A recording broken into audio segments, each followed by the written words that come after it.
mean, estate agency is you're paid between £20,000 and £25,000 to sit at your desk and do what your boss says. Oh, straight in. Wow. For instance, when I was at my big corporate, we were just meant to call our leads, book in viewings, do deals. If you stepped out of your box, it was like, nope, can't deal with it. What we have learned throughout our careers is how to do all of it. When I'm on a pitch or evaluation or whatever you want to call it, a market appraisal, I say another thing is I am self-employed. I'm not salaried by DDRE whatsoever. I'm not on payroll. How are vendors taking to this model?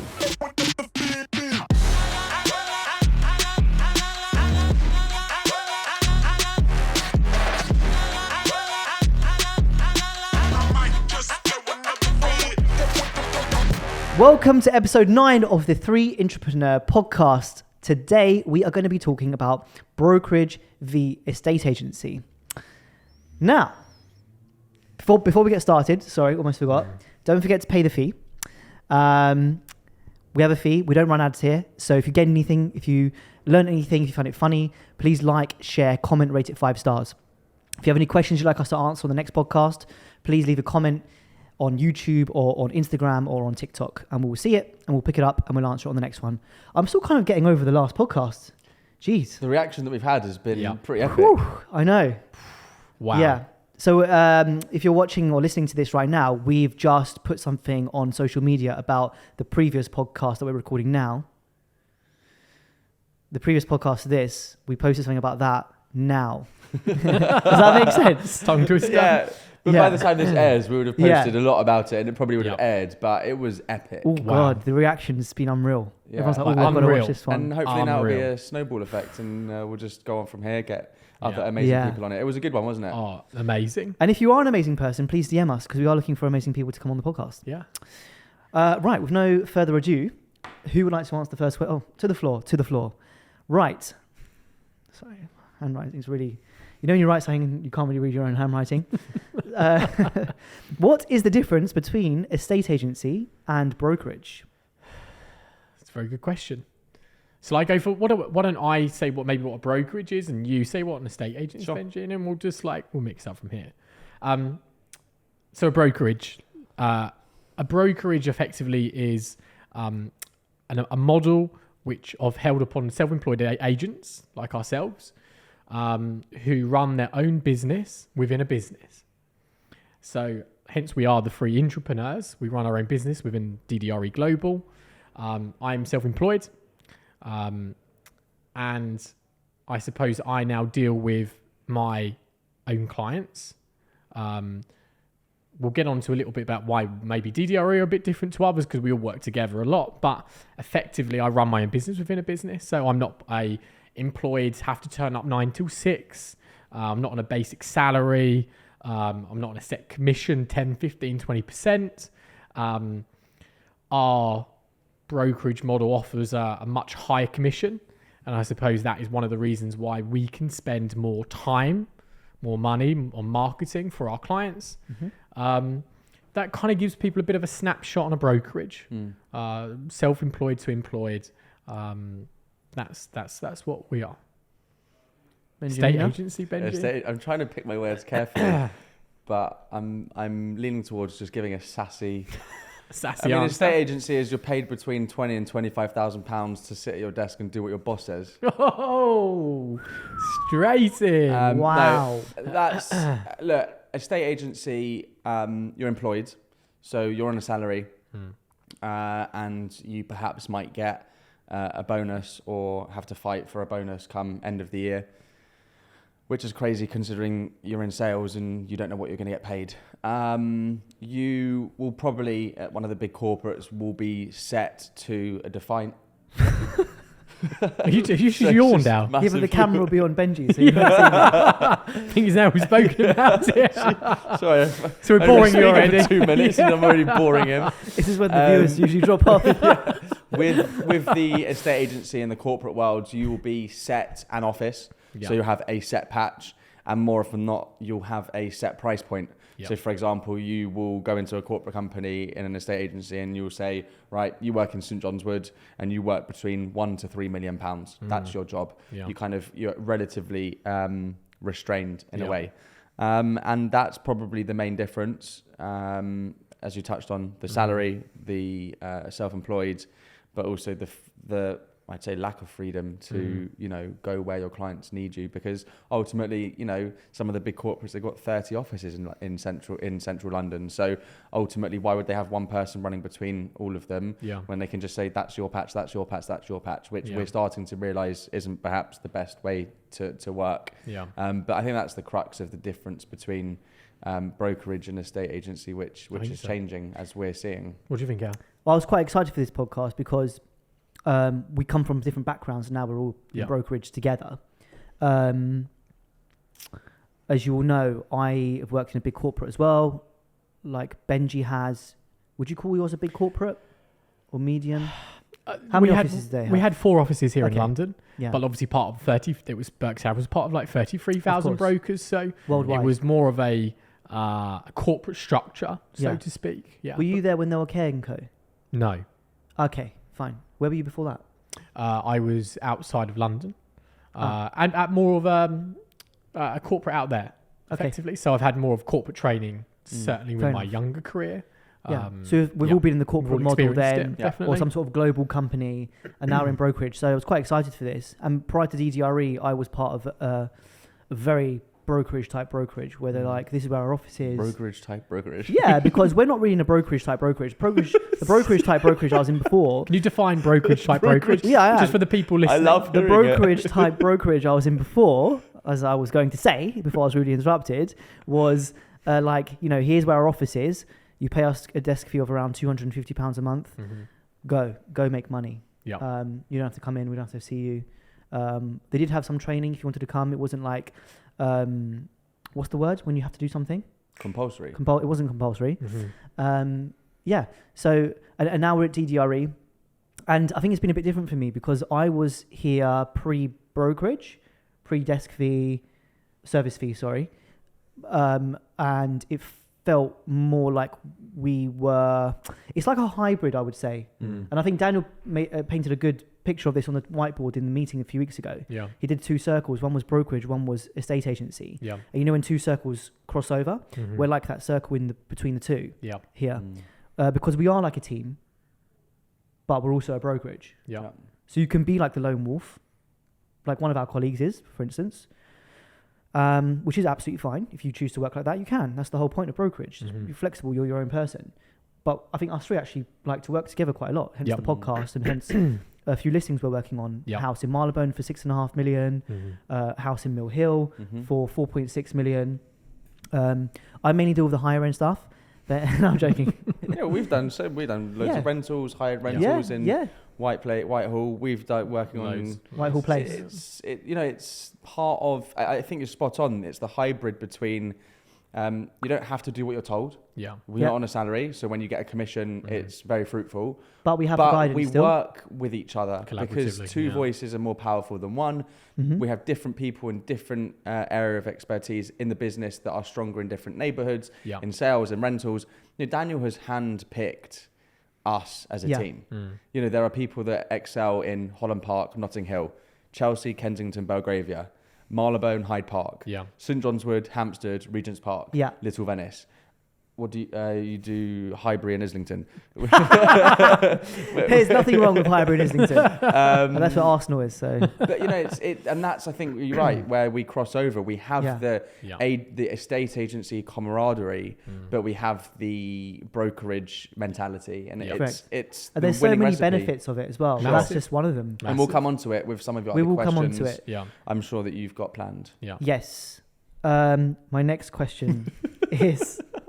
All right, I'm just going to come clean. I forgot to write them down. Okay, they're not on the card. I'm looking on my iPhone. You might as well just put your phone on the table. Okay. That looks like you're doing something else. It's taking a turn. Yeah. Maybe I am. Okay, so why are so many of the top... Okay, so are many of the top agents leaving the big corporates and going into brokerage? And if so, why? Why do you think that is? Yeah, well... talking about top brokers, I left Knight Frank. Look, it's becoming a weekly thing. hearing through the grapevine, and then it, becomes proven that, this person's left, that person's left. You hear this person. That's like 52 a year. Yeah, it's Yeah, probably, it's it's like, look, I think I want to choose my words carefully. There's Choose a lot your of cares. people that are happy with the salary that they're on, the leads that they get from their businesses, and they're happy with being comfortable.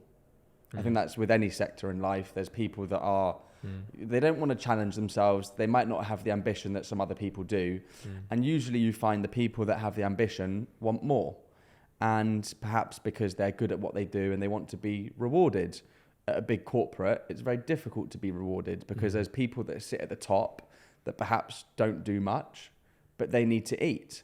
And so often you find, it's again talking about the analogies and some of the diagrams that Daniel has drawn, it's the kind of the pyramid that you have all the people at the bottom who are doing all the work, who bring all the fees in, and they see very little of the money. But then the managerial layers above, where they're not bringing in as much money, they're the ones where all the money goes.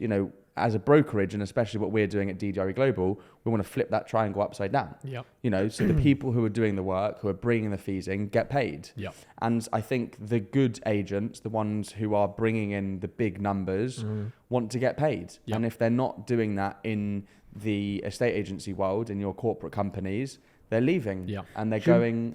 Go on, Do you remember during lockdown we were on Clubhouse quite a lot? Yeah, Clubhouse. Yeah. It was fiery. Super cool. Do you remember we used to speak about this a lot? Yeah. And it was, again, I was employed in a corporate company, so you had to be very careful with what you say. I remember at the time you were at Knight Frank. And you have to be careful. You have to, there were people in those rooms who were listening to what you're saying. But in answer to the question, yes, these people, there are a lot of the big hitters that have left, over the last 3-4 years. They set up by themselves, and they realize actually this works out. I remember though during lockdown on Clubhouse that you were quite set.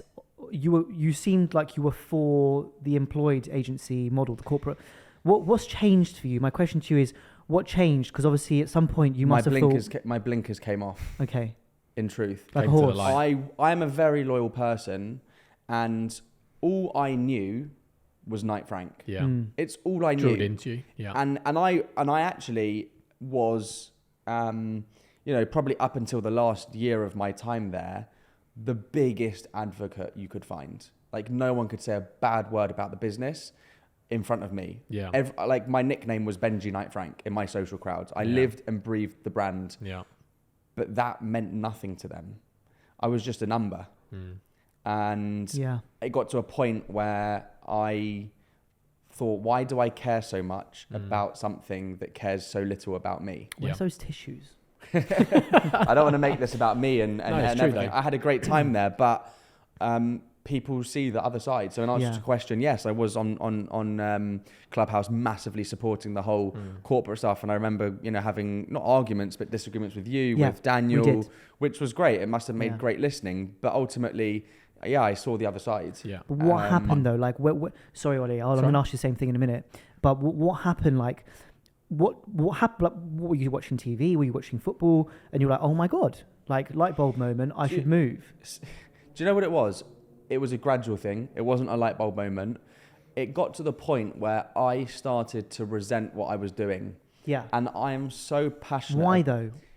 Why did you resent it? What happened? There wasn't a thing. There was a few things. There wasn't a thing. There were things that I disagreed with, being able to roam freely around London, being pinpointed to a set price point, not getting paid what I wanted, being treated a certain way by certain managerial people above me, a number of things. But there was never a light bulb moment. It was a gradual thing that one thing after the other just slowly ground me down and got to a point where I was like, I actually hate what I do. And I'm so passionate about my job, and I love meeting people, and I love selling real estate, and I love talking about real estate. I can't stop talking about it. And that wasn't happening. And I was like, why do I not want to go into my office? Like I was for 7 years, first in, last out for 7 years. Like I would drive myself down into the ground because I was just so committed. Never had 2 work phones, always had 1 phone. I'd go on holiday. My missus hated it, always working, could never switch off. And it got to a point where I didn't care. Talia, I'm not always on my phone. Just saying. You always talk about my fiance. It's a bit weird. I'm just saying. Ollie, so what happened with you? Like, why did you... Ollie, talk to me about your missus. Look, I Alex think and Alex. I think the reason why a lot of agents are deciding to leave now is because people come back to people that they trust. And I think the biggest turning point for me was a couple of years ago where it was a certain couple and I'd probably spent the prior 3 years going around to their house every quarter, giving them updates upon the market, becoming friends with these people, telling them when something else on the street had been sold, even if it was another agent.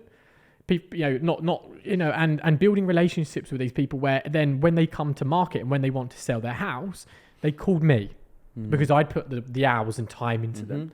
I was the one who updated them on the market, told them the route to market, when they should do it, what they should do inside their property to increase the value, was honest to them throughout the whole time.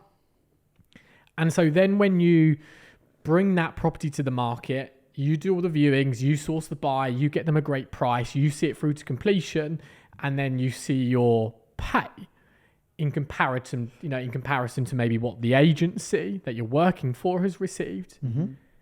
You're like, do you know what? They came to me, not who was above the office, the branding above the office. The brand doesn't sell it. No. You sell it. 100%. But wait a minute. That's an interesting point. We bumped into somebody today. We won't say who. Lovely guy. Yeah. We were having lunch. And he works in a big corporate company. Won't say who again. And he just did £1 million. Is it so far this year? Yeah, and fees. Yeah, don't say too much because Don't people say will be able to too- piece together who it might yeah. be. But yeah, in a very short period of time, he's done a lot of... And we're now in August. We're in August. Yeah, we're in August. Coming to middle of August. And he said, one of you said, well, if you're in a brokerage, you would have earned £700,000 potentially, or £400,000, depending on where you are and your commission structure. And he then said, well, I don't know, is it me or is it the brand? Who knows? But there's a big point to this because I honestly believe a brokerage isn't for everyone. Okay? I agree. And it depends upon where you are in your career, how confident you are as an individual, the skill set you have as an individual, and how we've all learned from each other. We're constantly growing because as a broker, when it's your business, you have to go and prospect, find the business. You've got to go and sell it. You've got to do the marketing. You've got to do the negotiation. You've got to do the sales progression. You've got to see the aftercare. You've got to have a multitude of skills. At a corporate company, as Benji alluded to earlier, you deal within a set a set mile radius. Okay, you might be in a core marketplace, a prime marketplace, a super prime marketplace. You might be the person that goes and wins, does the valuations. You might be the negotiator who just negotiates. You might be the person just does sales progression. You might be just the person who is aimed to do 400 calls a day to previous clients. Now that's good, and you can be an expert in your field. Now, as soon as you then get put into something else, and you're set day one, and you've not got 50 listings on the marketplace, and you've got to go and find the stock, you've got to go value it, you've got to win the business, you've got to advise them correctly, you've got to sit down with the marketing, you've got to do the viewings, you've got to do the There is only a small amount of people, I believe, that can actually do everything. Okay? And if you haven't had that experience across all of those marketplaces and all of those fields within real estate, and you jump too quick, or even the best people at the game. I mean, look, there's a lot of talk out there with a few businesses that we know of, brokerages at the moment, who are targeting certain agents who bill good money, like the guy we met earlier. Okay? I'm not, and this isn't directed towards that guy, but he might be an amazing negotiator. But when it comes to maybe prospecting or winning business or the other end of sales progression or something like that, I don't know how it works in his office, he might fall flat. Now it's like a bucket. If you've not got your bucket and you've got a hole, if you've got a hole in your bucket somewhere, you're leaking water. You're never going to have a full bucket. True. Whereas I think that what we have learned throughout our careers is how to do all of it. Correct. But it's really, you've amazing what you've just said. Yeah. Like amazing. And it's, I've never looked at it that way. Yeah. That how much we need to do and how much we're relied upon. Yeah. But then where I think the reason that is why there'll be so many people perhaps that can't do that. No one's trained. No, but they don't want you to be trained. They don't want you to because then you leave. Well, that too, and they just want you to stick to your job. Don't want you to look. If my previous managers, I'm not picking on anybody that I previously worked for, but it's just human nature. You know, if you had someone working for you and you were a manager and you teach your subordinate too much, they might potentially surpass you. Or that's your mentality. That's your thinking. Such a bad mentality. It's a very bad mentality. So bad. It's not growth mentality. Yeah. I wanted to say two things on what you just said. Yep. Number one, and that's a great point. Yep. Like Benji said, wow, you've hit the nail on the head there, because you go from doing one thing. For instance, when I was at my big corporate, a company called CBRE, Covent Garden, actually the biggest property company in the world, way bigger than Knight Frank, just saying, for the record and for the followers. We were lettings negotiators in Covent Garden, Soho, Fitzrovia, Holborn, around there. And we were just meant to call our leads, book in viewings, do deals. Book in viewings, do the deal. Call leads, book viewing, blah, blah, blah, over and over again and over and over again, like a machine. And that was it. If you stepped out of your box, or if you got an instruction or a landlord in another area, it was like, nope, can't deal with it, give it to the other office. That's it. When you go into brokerage and you're running your own book, or whatever you want to call it, you're self-employed, whatever, you've got to make sure you have time to call your leads, but then also call your vendors and landlords to make sure you keep on getting instructions. Keep in touch with those people. Keep in touch with your leads as well. Look at marketing, arrange photos, arrange floor plans, whatever else you've got to do, send out memos, blah, blah, blah. And then you've got to speak to your accountant, make sure your tax is paid on time, make sure you keep enough money for VAT, make sure you have enough money to pay for photos for when you get your next instruction, X, Y, Z. You guys are luckier than I am, I think, because you come here and we don't have to pay for photos and floor plans and videos. It's covered in our service fee. But before, I had to do that in addition to a service fee. I'm not sure if everybody knows what that means, but maybe we'll get into that later. The second thing I'd like to say is that there is a company who's just been bought, and they're a very big name, very good name. I don't know if, can we say the name? Well, we're not 100% sure if they've been bought, so maybe... No, they have been bought. No, I'm not talking about I'm talking about something else. They've been bought quite a few years ago. Let's say their names. Let's go for it. I'm not talking about something that rhymes with schmuckstone. I'm talking about something that rhymes with smlubberbees. Let's talk about. Look, I think we need to address. Like, we said Knight Frank, left, right, and centre. Sotheby's. All right, Sotheby's have just been bought. Right, they were owned by somebody else. And now they've just been bought by Sotheby's. The person who owns Sotheby's Dubai. He's just bought the UK. They're a franchise like Winkworth, but on a global scale, and they're a very, very good brand. So we all know from the auction side of things. They have now brought in loads of brokers who've been paid, I think, very generously to entice them to come away from their big corporate companies and the big safe name to Sotheby's. I think it's out there. It's in the industry. Like, everyone's talking about it right now. I don't know. Like, they're going to have to now come away from the big name to a good name who hasn't been a huge, massive player or someone we compete with. And they're going to now be getting that brand off the ground. I think it's good for us. I think it's good Why? for us as a brokerage. I agree. We have Daniel has built an incredible brand. I mean, look, his name in itself is a brand. He's worked in the industry for 25 years, and within 3 years of setting up the business, you know, DDRE Global is very much seen as a prime and super prime agency. You know, average transaction of 18.2 million. He was reading an article that was saying most influential brands within that section of the market globally. I think Daniel Daggers was 10, DDRE Global was 11, which in itself is very rare and unique to have the two separated and still being strong in their own rights. We're forever now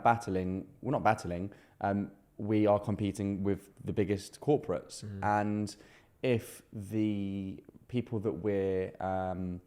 I don't want to use the word battling. If the people that we're working in the same space as have been weakened because their biggest assets have been taken elsewhere, that helps us. So do you think they call Savills, or do you think they call Mr. X or Mrs. X? Mrs. at X. Savills? Mrs. X. So say that again. Do they sorry. call the agent, or do you think they call Savills? I Let me don't ask know. you this way: when Mrs. someone X. says, "Oh, this," I'm just using Savills as an example because they're a big corporate company who we haven't really spoken about very much. But if someone sells a property, Savills have sold it. Does the vendor say Savills sold my property, or do they say Mr. or Mrs. X at Savills sold my property? I think they'd say both. I think times are changing. I think, historically, the reason you have a Knight Frank and a Savills on board is because of the global exposure and the local offices and the presence that they have. Does that count now? Now, no one walks into an office, so that the 35 offices in London is irrelevant. And the global exposure, doesn't result in much. And I can speak from experience. Yeah. The office I was in for 8 years, I can probably count on one hand the amount of global offices that I spoke to. Yeah. We have a platform of 23,000 agents around the world from various different companies Yep. that we can send our properties to them Yep. very easily. Yeah. It's not possible for the China desk of a big global corporate company to send 100 listings to every it's single day impossible. from their whole Yeah. London network. And it's not possible. No, and also I find it great now when, let's say, a client or a potential client says to us, yeah, but Savills have come in and they've said they've got 600 offices across the globe. Okay. On our platform, we deal with those 600, but we also deal with Knight Frank 600 and Sotheby's 300 and all the best brokers in that area. So now not just, they're going out there saying, oh, we've got a global office. But So actually, we deal with that this now. is We've very- actually got 100%. They've got Yeah. let's say Savills or the Savills have 10% market share across the globe. Let's just Yeah. say it's 10%. We deal with that 10%, but we also deal with the other 90. So at your previous company, Yeah. did you, when you got a new listing, Yeah. send it to your global database? No. Why not? This goes into another point. Big thing about me joining a brokerage is I have always wanted to give my clients 100% of my all. Okay? And what killed me at companies that I've worked at before is that I know I go into pitch to somebody, going to sit down with an hour, build up a good rapport, give them loads of great advice, tell them how good we are in the company. And look, it was a great company. The companies I've worked for have been fantastic, like you have, Benji, and like you have, Al. But we all know you're dealing with 100 clients at once. And so when we got back to the office, you tell your negotiators in the morning meeting, you tell them about the property, you get them to go and see it quickly, you send it out to your database, you get them to give it a call. You're on to the next 2 or 3 pitches of that day. Okay? You don't have enough time. And for me, that killed me inside because these are lovely people who I really fucking wanted to help out. And you know that you can't. I did not have time to speak to the other 33,000 brokers at Berkshire Hathaway or the company I was at beforehand. But could you not click one button that blasts the The thing is, like, don't get me wrong, like the amount of listings across the whole networks across Knight Frank might have 100,000 properties across the globe on the market. Quite possible. Yep. Or 10 or 50, I don't know, something like that. If you got 50,000 emails a day, Oh God. fuck me, you couldn't do any work. Yeah. It's impossible. And I think that's the biggest difference, between estate agency and brokerage. Now we only deal with like 15, 20 clients at once Yep. because we know our capacity. Yep. And we can say no to people as well because we couldn't deal with it. Yep. But now we have more time. Let's say each property, I honestly believe each property, each listing at maybe a corporate agent might get 30 minutes a week. I reckon it's 30 minutes a week proactivity from that agency. Whereas I think in our world, we are doing 4 to 5 hours a week on each listing. Whether that be speaking to global agents, talking to the marketing guys about how we're Open spicing things houses. up, open houses, brokers, videography, so much more. And so just to add on to that, going into your question, if you had a listing, would you send it to those 33,000? I think it's twofold. One is tech and one is friction. Friction meaning if I had a listing that was going to sell, I would, because I was always commercially minded, but there are people in the corporates that don't want to share, and we've touched on it in another podcast, I think. If there's a property in St John's Wood and an agent from Marylebone within that same company brings a buyer that buys that property, the St John's Wood office would lose a percentage of the commission because the Marylebone office would have to get paid. So they're not incentivized. So it dilutes what they're going to take home. Firstly, that's the first point. Secondly, if they wanted to send it to all of their the global offices that they so have, they don't have the tech to do that. You have to manually probably call them. Everyone's leaving the corporate, so the teams are changing, chopping and changing. Whereas, as I said, with what we've got, the tech that we've got, with the click of a button, we can be enabled to send our properties to all of these global brokers, hand-selected, through ADVSR, which is the tech platform that we've got. So it's twofold, that they don't have the tech to support them. And I think this is other brokerages as well, not just agencies. Yeah. But also they're not incentivized to do so. When we get a listing here, because we're on a very aggressive commission structure and we're heavily incentivized to do so, the first thing we do is we will speak to other agents in the market. That was my next question. So sorry, I think I cut you off there. Sure. Do you want to carry on? Yeah. So, from day one, as we all do, whether it's lettings or sales, we will go to buying agents, local agents, global agents, even if they need a fee position. Yeah. And, perhaps then we're going to come on to the change from estate agency to brokerage, therefore the fee position probably has to change because, you need to incentivize more people and therefore you need more pie to split and therefore fees perhaps need to change. So would you say that that's got a massive thing to do with the fact that you don't just put properties on Rightmove and Zoopla and wait for the phone to ring? The fact that you call loads of people, get in local agents, offer them a fee, do an open house, spend 5 hours a week on each of your listings. Yeah. Is it? You've got to do all of the above. And I know from experience, as you said, you could have the team that I was running at any one point, we would be running with listings anywhere between 60 and 70 properties. That's insane. Between how many people? 2, 3. So I didn't have the time to do more than put it on Rightmove and Zoopla, call a handful of buyers that I think could work for it, and then something else comes up. That's ridiculous. So you don't give them a good service, the clients. You can't. The vendors. And the beauty of what we do, and I know we've touched on it on other podcasts, and it's why I think the brokerage model will work, and it's good for us that there are more people leaving the agency. Well, there's so much business to go around. A lot of people, joining Sotheby's isn't a threat to us. There's so much business to go around. You look in the States. I think in New York, there's something like 4,000 brokers or something. Yeah. But they just get on with it because 100%. There's so many deals to do, and the same is happening here. Yeah. So it actually works in our favor, and hopefully with that in mind, with the brokers being commercially minded, knowing you need to incentivize other third parties, I think slowly the fee position will increase. I also think, sorry, Benj, what I hate sometimes is you see these big agencies go and say, oh, we're number one in the local area. We've sold X amount more, £1 million, X amount more than these guys down the road, or X, Y, and Z. What they don't show is actually their conversion rate. Because the thing is, when you have 60, 70 listings, you are going to sell 15, 20 of those listings at any one point. Cool. But that's 30%. They're playing a numbers game. Yeah. So the more listings they can get, the more inquiries they get, the more deals they can get.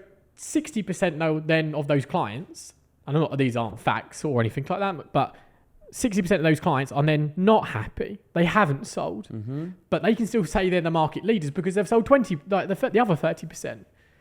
I would hands down bet our conversion rate is twice as much as these big corporate companies because of the time. I don't doubt that. Because that 5 hours instead of 20, 30 minutes that Benji had. I agree. I think the other thing as well, the key point as to why, and we've got the stats that prove we sell properties faster than our competitors. Because we're a brokerage. Are you saying this is because we're a brokerage and not an estate agency? Yeah. Okay. And the reason is, a key part of it is, we truly give 100% exposure to our clients' assets. Yeah. With other companies, namely the corporates and some small independents, they actually probably think, you know what, I can sell this myself. I'm going to ring fence the listing. I'm not going to be collaborative with the rest of the marketplace, and I'm not offering a fee out. So if Benji from DDRE Global has a potential buyer, I'm sorry, you have to get paid for the buyer or you can't come in. Yeah. All that means is that it's going to take longer to sell the property because you're letting less people come through the door in the hope that the buyer might see it online, circumvent me, and go straight to that appointed agent. Yeah. But that's not in the best interest of the seller. We 100%. work with all the agents from day one. incentivize everyone to bring their buyers through the door, and therefore we bring more people through the door. Yeah. We culminate more interest, and therefore our properties sell quicker. What about from a vendor's point of view? You touched upon the US model and the brokerage model in the US being very popular. We know about Canada too, Australia, south of France. Yeah. What about, and Dubai, of course, as we know. What about in the UK? It's still at its infancy. Yeah. How are vendors taking to this model? I think when you explain it to them, and look, we love what we do and we're very good at then putting our points across. Like hopefully now someone watching this goes, oh my God, they're completely right. And once we explain it to a client, a vendor, about what we do and how it could work, or a landlord, or a landlord or anyone, they go, shit, yeah, like it makes sense. It's true. They know. They're smart. I'm upfront with my clients when I'm on a pitch or evaluation or whatever you want to call it, a market appraisal. I say another thing is I am self-employed. I'm not salaried by DDRE whatsoever. I'm not on the payroll, so I am more incentivized to show your property on a Sunday. Yeah, I get X amount if I sell your property, which is a lot of money for me. Yeah, I'm totally upfront about it. Yeah, I think you're right. It's about educating them, and bit of a bold statement. I don't think people do what we do. Sorry, let me rephrase it. I think what we do is better than anyone else. Yeah. When we sit down and we explain the route to market, what we do behind the scenes, the tech that we've got, I've often been on pitches and people are blown away. Yeah. And they're like, where are the terms of business? You blow them away.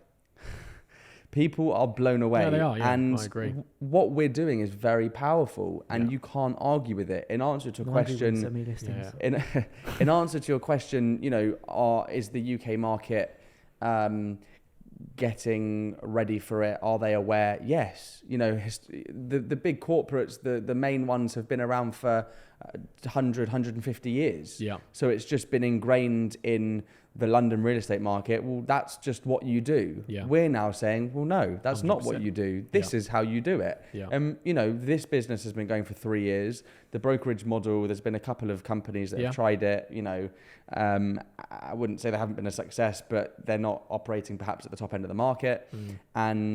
But I think people are starting to be aware. Yeah. And if fast forward 2 or 3 years, if this podcast is still going, we'll probably look back at this podcast and think, remember when we said, is the UK market ready for it? And in 3 years, it will probably be what you just used an estate agent. Yeah. Final question. Go on. You ready? What? And then we're done. Yeah. Do we not have a few? I thought we had. I know we got Q&A. No, is there a few questions left over? We've been doing Q&A since we started. What are you talking about? Fine. Okay, fine. Last question. Let's go for it. Right. Fees. Does something need to happen with fees for the brokerage model to work better? Let's talk about fees. I think we are the lowest paid country as estate agents in the world. Yeah. In terms of fees. Our average fee in the UK. Across the UK, it's like hard to do 1%. It'd be hard to We're do laughed at. It'd be hard to do across the UK because outside of London, like 1%, 0.75 is crazy. But they don't do, again, that's another podcast. Outside of London is completely different to London. Let's try and do it in 5 minutes. Okay. We'll try and touch upon it real quick. A quick one from me. And we'll do a proper podcast on this another day because this is a good one. When you've explained to a vendor, a client, a landlord, our model, and that we need to incentivize everyone to make sure we have 100% maximum market share and the best opportunity to sell it and get the best possible price.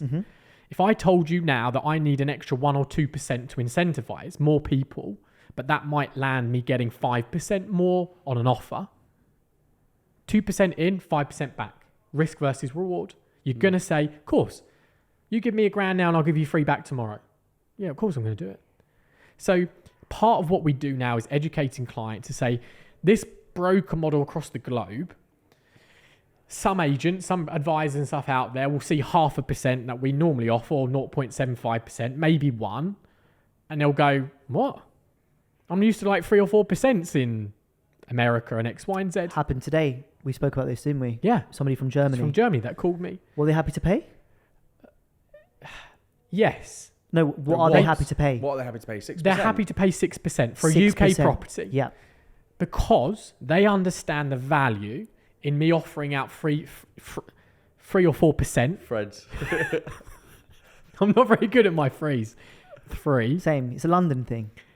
But they understand now, if I go to anyone and say there's 3% on offer, they're hungry for it. Yeah. And I can go to Germany, Dubai, America, Australia, any global, any advisor across the globe, and they're incentivized to offer him, to find him a buyer. More incentivized than I would if it's 0.5%. Yep. Yeah, I think fees can be a frustrating conversation. I think it's like with anything, being an early adopter to change. And what we're going through in the London real estate world, it's a complete paradigm shift. Yeah. We're on a transitional sort of shift. Yeah, It's momentous. Like it's crazy. Yeah. Like we're in the middle of it, and often it can be difficult to take yourself out of it and look down. But we're in the middle of it with what's happening with Sotheby's, with what's happening with us, with what other brokerages, people leaving the big firms. Like it's massive what's happening at the moment. Yeah. And I think with that, there will be people, like probably a lot of our clients, who get it. And, the fee will be 2%. And then there's a 0.5% additional if a third party comes along. Yeah. And we've got clients that buy into what we do, that buy into us, and that's okay. There are other people that don't get it just yet and are perhaps ingrained in the old way of selling real estate. And it's like, well, they'll do it for 1% or 1.5%. Yeah. We're like, well, yes, of course they will. That's the sort of people we don't want to work with. Well, yeah, correct. But you're thinking, yes, they will do it for 1.5%, but they're not going to offer 0.5% to anyone else. Exactly. If You've only got access to their buyers. Correct. Because if you're good at what you do, you're not going to work for 1%. I wouldn't work for 1%. Yeah. My time is more valuable than that. Your time is more valuable for that. Yeah. But I think people are starting to realize it. In answer to the question, I think what probably needs to change is the fee position needs to increase. Yeah. As you said, we're up there with the lowest in the whole of the world in terms of agency fees. And, the world is changing. It's becoming much more global. We are much more empowered as individuals. We can get in touch with all the best brokers in America and bring their potential clients to our potential listings in the UK. They're going to work for 1%. No, they're not. Yeah. They're not going to work on that. So it's just we're in the journey. We're on the journey, and people are getting it. People are not getting it. As you said, we're in a fortunate position that we get to choose who we work with. We want to work with like-minded people. We don't want to work with people who have to battle to get an extra fee to go and offer other agents a commission in their best interests. Like, we don't want to be battling with people. But there'll be people that get it. Yeah. And that's the people that we're doing business with. The biggest stat, just to back this all up, is what? Over the £10 million plus market, 75% of deals done are via a third party. That's the stat.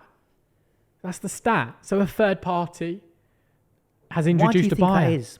Because I think we spoke about this on previous podcasts. People deal with people. Yeah, we did They don't want to deal with 15, 20 agents at once. No, exactly. They deal with one person. And for that reason, we have to incentivize. 100%. Yeah. Well, look, just an example. Today, we were out showing £10 million properties with a gentleman that flew over from Ghana. Yeah. We built a very good rapport with him very quickly. Yeah. Chances are he would work with us. If there's another property that comes to the market in that neighborhood and you call that agent to get him in, they would say, I'm sorry, I'm not giving you a fee. There is no way, I don't think, that agent will be in touch with that buyer. No way. But because they don't want to offer 0.5% or their seller hasn't powered them to give that fee position away, the seller's going to lose out. But can estate agents offer halves or percentages? They do, but from my experience, it's usually after 6 to 8 weeks where they've because they've exhausted their own database. Okay. They've put it on I don't want to go into this, but we do something very clever. I'm not going to go into it. We can't give away everything. I reckon there's another podcast here because we're very. There is. I actually think we should have someone. We live and breathe our brokerage. We live and breathe DDRE. We are DDRE blood through, and we know our massive selling point. I think we should have someone from an estate agency on this podcast. Can I just can rebuttal us? Can I just? If very you're quickly, up for it, let me know. But we will grill you. I know we're pushed for time, but just very quickly, one of the big USPs that I think we have, not only as a difference from the estate agency model, but in terms of the other brokerages, and we've done a lot of research looking at how the US broker models work, and they have their own databases. So they often will work off PowerPoint, Excel spreadsheet where all their sellers are, their buyers are. There is no cohesive CRM. CRM being where you input all the data. That's the benefit of the estate agency model, because you have the big database. And what we have is an incredible CRM that allows you to put all your details in of all your sellers, of all your buyers. We can't see that. However, the addresses and the names are there, which therefore, if I upload a property to the system and your buyers are looking for a £10 million house in Holland Park, and I upload a £10 million house in Holland Park, I can do a match on the system, and I can see Oliver Ingalls has 7 people that would match the profile of that property. I then call you and I say, listen, mate, I don't know who they are, but you've got 7 people that could work for this property. And I think that tech that we've got that allows us to leverage off the brokerage system within DDRE Global is incredibly powerful, because all of my contacts are safe and secure, that you guys can't see their details. But you benefit from the agency model that you can leverage off each other's databases. That's what we have. That is why I think what we've got 100% is better than is anyone else. The winning formula. That's what we do, like with the marketing. Like that's why we're not a brokerage, we're not an estate agency. We're all on each other's listings doing videos. We're not. I get your following. When you post my listing, I'm getting your 20,000, your 20,000. Suddenly I've hit 40,000 more people. And that's why we work together. I've got a new company slogan. We're not an estate agency. We're not a brokerage. We're DDRE Global. Run it past Daniel. See what he says. I honestly think there's more here, because there's going to be loads of questions, and I think we should have a little bit of like a panel at some point. I think we should have a rebuttal from a estate agency. That'll be fiery. I think we've got so much to get through. There's so much more advice. The more we talk, we open up. The more I realise we're opening up more and more accounts of what brokerage. I mean, I was on a massive LinkedIn thing the other day about who to choose an estate agency. How do you choose a brokerage? That's another whole topic, because I was speaking to a young guy, really love him, and he was like, I'm going to join that brokerage because they offered me the high percent in commission, effectively. Like, I was like, stop. It's a whole new. Let's go into the next podcast, because that's a brand. That is a as I say, whole new thing. We have got like so much to get through. The more we talk, the more it comes out. We've got more to talk about. I think the next one might be about fees. I don't know about you guys. We can talk about it after. I think we should keep going. I think that brings us to the end of this podcast. Part 2. Maybe thank you very much for listening. Stop talking. He doesn't want to stop. Go on. No, I'm done. All right. I'm done. Thank you very much for listening. If you gained anything, please like, share, comment your questions as well. If you want us to answer anything on the next podcast, we'll pick up the comment and answer it for you. And thank you for listening. We will see you on the next podcast. Thank you. To the jingle. To the jingle.